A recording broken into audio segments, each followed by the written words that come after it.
to porn star Stormy Daniels during his 2016 election campaign. Well, let's talk to senior lecturer of US politics, Dr. Richard Johnson, who joins us now. Richard, good to see you this morning. What are we to make of this? Well, there are possibly about 4 different cases that could be brought against Trump in the next 12 months. And on legal grounds, this one in New York is possibly the weakest. There's a case in Georgia about whether Trump tried to put pressure on election officials to change the vote tallies in Georgia. And there are 2 cases that are being considered by the Justice Department in Washington, D.C., one over whether Trump retained confidential records that he should have returned after he was president, and the other relating to the January the 6th insurrection case.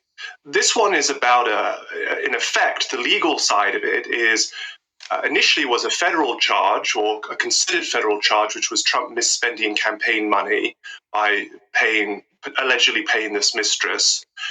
The federal prosecutors never took that charge on.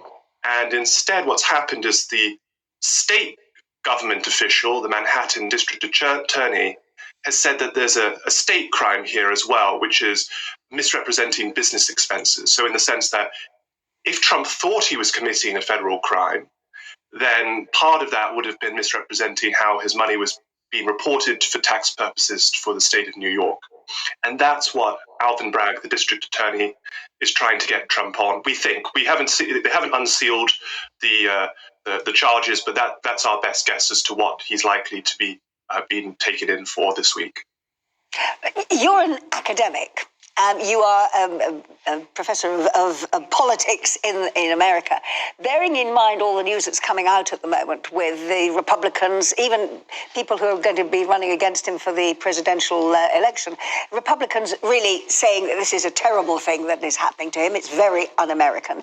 You've got his own supporters being whipped up by Trump himself, basically saying, he needs their support.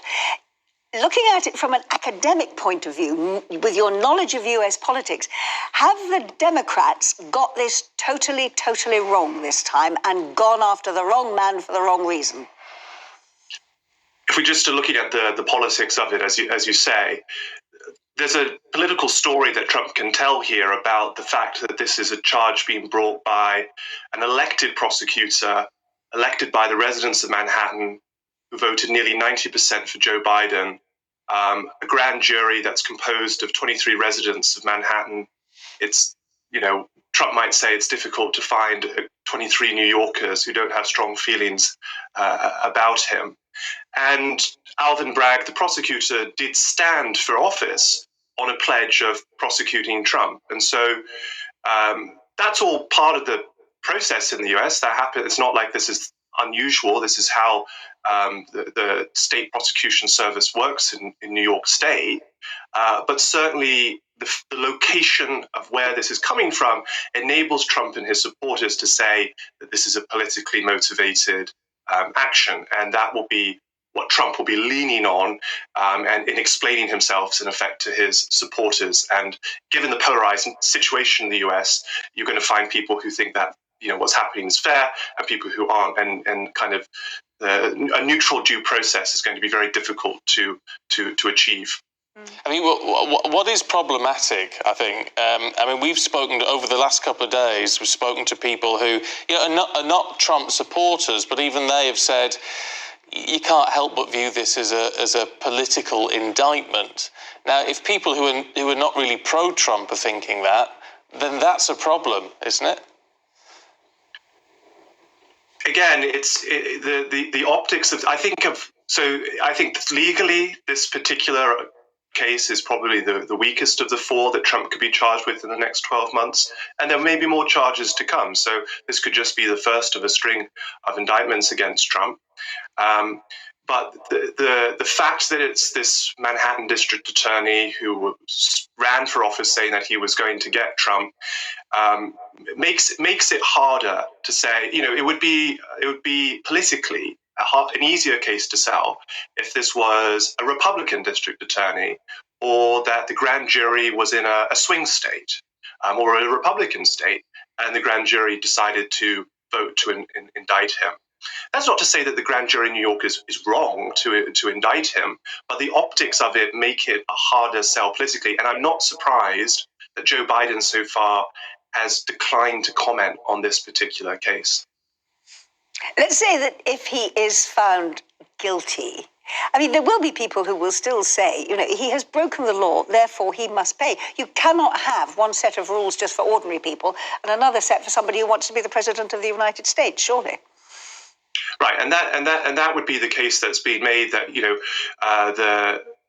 these indictments about mismanaging business expenses are the kind of indictments that are brought against business people all of the time, including by the district attorney in Manhattan, and therefore Trump should be held accountable for that.